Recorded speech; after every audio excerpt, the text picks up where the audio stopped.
Okay, welcome to economics for you.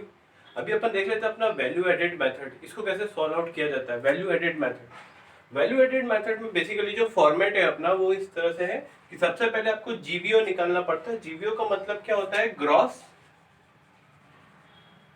Value output. GVO gross value output, और output यानी होता है production, जिसकी एक मार्केट प्राइस होती है एमपी, मार्केट प्राइस होती है, इसलिए अपन उसको एमपी पे लिखते हैं। ओके, कैसे फाइंड आउट करेंगे? न्यूमेरिकल में सबसे पहले ढूंढेंगे सेल्स और चेंज इन स्टॉक, दोनों को अपन प्लस कर लेंगे। हो सकता है चेंज इन स्टॉक नहीं देके क्लोजिंग स्टॉक और ओपनिंग स्टॉक दिया हो, तो आपको क्या करना है? Closing stock minus opening stock, जिससे निकल के आएगा चेंज इन स्टॉक। उसमें आप जोड़ देंगे sales, sales plus change in stock, या फिर क्लोजिंग स्टॉक ओपनिंग स्टॉक, जैसा आप हमेशा करते हैं अकाउंट्स में, वैसे इसको सॉल्व करना पड़ता है चेंज इन स्टॉक निकालने का, सेल्स को ऐड करके। बट कभी कभी यहाँ पर क्या करते हैं? डोमेस्टिक सेल्स रहते हैं। डोमेस्टिक सेल्स का मतलब क्या होता है? डोमेस्टिक सेल्स मतलब कि इंडिया की बाउंड्रीज के अंदर जो सेल्स हुई है वो। तो आपको एक चीज और नोट करनी है, कहीं ऐसा तो नहीं एक्सपोर्ट भी गिवन है? तो एक्सपोर्ट बाहर जो बेचा गया, इंडिया का गुड जो बाहर फॉरेनर्स ने डिमांड किया, वो चीज एक्सपोर्ट वैल्यू भी अगर डोमेस्टिक सेल्स गिवन है तो एक्सपोर्ट भी आपको ऐड करना है। ओके, अभी इसको निकालने के बाद, जीवीए एमपी निकालने के बाद आप आगे मूव ऑन कर जाओगे, आगे निकालोगे जीवीए एमपी। जीवीए क्या हो जाएगा? Gross value added at market price. Okay, कैसे निकालेंगे? जीवीए एमपी जो वैल्यू अपने यहां पर निकाली उसको यहां लिखेंगे, माइनस इंटरमीडिएट कॉस्ट, ये आपको वहां ढूंढना पड़ेगा, और रॉ मटेरियल और इंटरमीडिएट कॉस्ट। देखो, कुछ कंपनियां होती है जो कि अपना प्रोडक्शन करने के लिए कुछ रॉ मटेरियल खरीदती है, रॉ मटेरियल जो कि परचेज किया जाता है, वही चीज को बोलते हैं इंटरमीडिएट कॉस्ट। अभी इसको एक्सप्लेन करूंगा मैं एक एग्जांपल के थ्रू, तो आप समझ जाएंगे, तो हम उस चीज को हम नहीं लेते, नहीं तो डबल काउंटिंग इफेक्ट हो जाता है। मैं भी बताऊंगा डबल काउंटिंग कैसे होता है, क्या होता है। ठीक है, तो अभी ये जान लो कि जीवीओ में से अपन रॉ मटेरियल की वैल्यू या इंटरमीडिएट कॉस्ट माइनस करते हैं। अगर सवाल में दोनों चीजें गिवन है तो आप मेन हेडिंग लेंगे इंटरमीडिएट कॉस्ट, मटेरियल को नहीं लेंगे अलग से।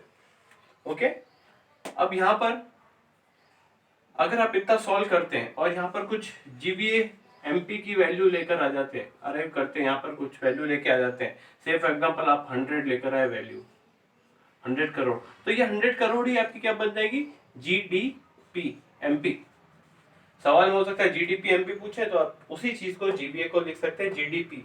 GVA is also called as GDP. GVA को क्या बोला जाता है? जीडीपी भी बोला जाता है।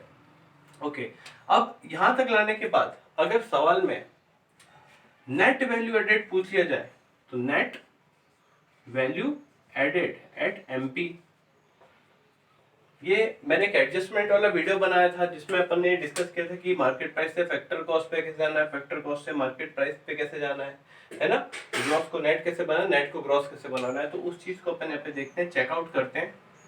अगर पूछा है नेट वैल्यू एडेड, तो मैं क्या करूंगा? जीवीए एमपी लिखूंगा, ये वाला, और उसमें से ग्रॉस में क्या जुड़ा हुआ रहता है? डेप्रिसिएशन, तो डेप्रिसिएशन को एक्सक्लूड कर दो, डेप्रिसिएशन माइनस कर दो, तो क्या आ जाएगा आपका? ये जो फिगर है ये आ जाएगा net value added at market price, N ये निकल के आ जाएगा आपका, अगर डेप्रिसिएशन माइनस करते हो तो। अगर वो पूछता है फैक्टर कॉस्ट, फैक्टर कॉस्ट पूछता है वो एफसी, तो एक एडजस्टमेंट मार्केट प्राइस में क्या जुड़ा हुआ रहता है? इनडायरेक्ट टैक्सेस, तो इनडायरेक्ट टैक्सेस को क्या करेंगे अपन? माइनस कर देंगे, तो minus net indirect taxes. Indirect taxes हो सकता है एक्साइज ड्यूटी के नाम से गिवन हो, एक्साइज ड्यूटी भी एक इनडायरेक्ट टैक्स है, उसको माइनस करेंगे तो कहाँ जाएंगे अपन? एनवीए एफसी पे। इस तरह से हम इसको सॉल्व आउट करते हैं। ओके, अब दूसरी चीज मैं इसको रब कर रहा हूं, एक बार इसको नोट डाउन कर लो।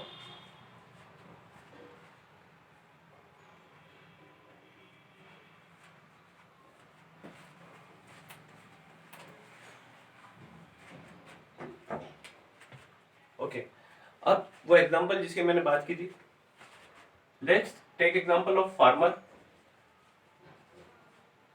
किसान है, वो वीट उगाता है, गेहूं उगाता है, उसने 100 रुपीज का गेहूं वीट उगाया, सेल आउट किया उसने फ्लोर मिल वाले को फ्लोर मिल वाले को उसने सेल आउट किया, उसने उसको 200 रुपीज में उसने सेल किया आगे बेकर को। बेकर ने उसको आगे 300 रुपीज में सेल किया किसी एक कंज्यूमर को।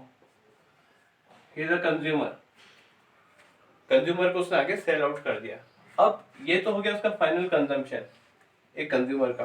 बाकी हम अगर करते हैं वैल्यू एडेड मेथड में, तो हमको देखना पड़ेगा कि किस यूनिट ने कितनी वैल्यू ऐड की है उस पर्टिकुलर गुड पे एट एवरी स्टेज।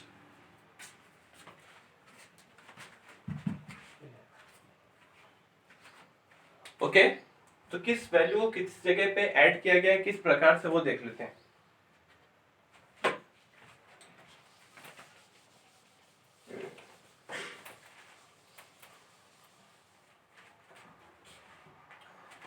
अगर मान लो कोई कैलकुलेशन करने गया और वो गया सीधा फार्मर के पास, उस फार्मर के पास में जाके बोलेगा भैया आपने कितने के गुड्स बनाए, वो बोलेगा सर मैंने 100 के बनाए। दूसरे बार अपन गए फ्लोर मिल के पास में, बोले भैया आपकी फर्म ने कितने के गुड्स बनाए, बोलेगा मैंने 200 रुपए के बनाए। फिर अपन बेकर के पास चलेंगे, बेकर से पूछेंगे भैया आपने कितने गुड बनाए, तो बोलेगा 300 के बनाए। हम इसको टोटल करेंगे तो आ जाएगी वैल्यू 600 रुपीज, और हम बोलेंगे भैया ये हमारी जीडीपी आ गई। तो क्या सही है? ये एक्चुअली गलत है। यहाँ पर डबल काउंटिंग हो गई है। डबल काउंटिंग कैसे हो गई है?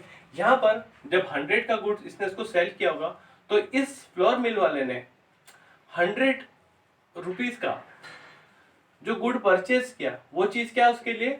Raw material. तो इसको माइनस करके लेना चाहिए था। मतलब एक्चुअली इसको देखा जाए तो इसने कितनी वैल्यू एडेड की? सिर्फ 100 की वैल्यू ऐड करी है इसने। यहाँ पर इसने सिर्फ 100 रुपीज की वैल्यू ऐड करी है, इतनी की ही ऐड करी है। सेम वे फार्मर ने कितनी की? फार्मर ने किसी से परचेस नहीं किया, उसने सीधा गेहूं उगाया, तो उसका 100 रुपीज बिल्कुल फेयर है, वो वैल्यू अपन ले सकते हैं। प्राइमरी सेक्टर में हो, सीधा 100 रुपीज उसने उगाया, अपन ने ले लिया। फ्लोर मिल वाले ने इतनी वैल्यू ऐड की। सेम वे बेकर से जब इसने खरीदा होगा, तो बेकर ने कितने 300 में, इसने 200 में इसको सेल किया, तो 200 इसके लिए क्या हो गया? रॉ मटेरियल हो गया, और उसने भी 100 रुपीज की वैल्यू ऐड करी। तो 100 रुपीज एंड 100 रुपीज, एक्चुअली सिर्फ 300 रुपीज हमारी जीडीपी है। ये चीज है यहाँ पे। तो डबल काउंटिंग इफेक्ट नहीं हो, इसलिए अपन वैल्यू एडेड मेथड को लेते हैं। कहाँ पे कितनी वैल्यू एड की है, वैल्यू एडेड हुई है, वो चीज अपन यहाँ पर चेकआउट करते हैं। That's it. इस वीडियो में अपन ने इतना देखा कि किस तरह से इसको सॉल्व आउट करते हैं, क्या फॉर्मेट है, फॉर्मेट के अकॉर्डिंग ही चलेंगे, और फिर ये एग्जांपल देखा। अब यहाँ पर वैसे फाइनली सॉल्यूशन है, तो सबसे अच्छा सॉल्यूशन ये रहता है कि अगर डबल काउंटिंग को सॉल्व करना है तो या तो वैल्यू एडेड मेथड लगाओ या फिर फाइनल आउटपुट मेथड। मतलब अंत में जाके वो चीज क्या बनी? ब्रेड बनाया, बेकर ने उसका मान लो ब्रेड बनाया 300 रुपीज का, तो 300 रुपीज का जो उसने बनाया, तो वो वैल्यू 300 रुपीज और ये जो 300 रुपीज जो अपने वैल्यू एडेड निकाला सेम है।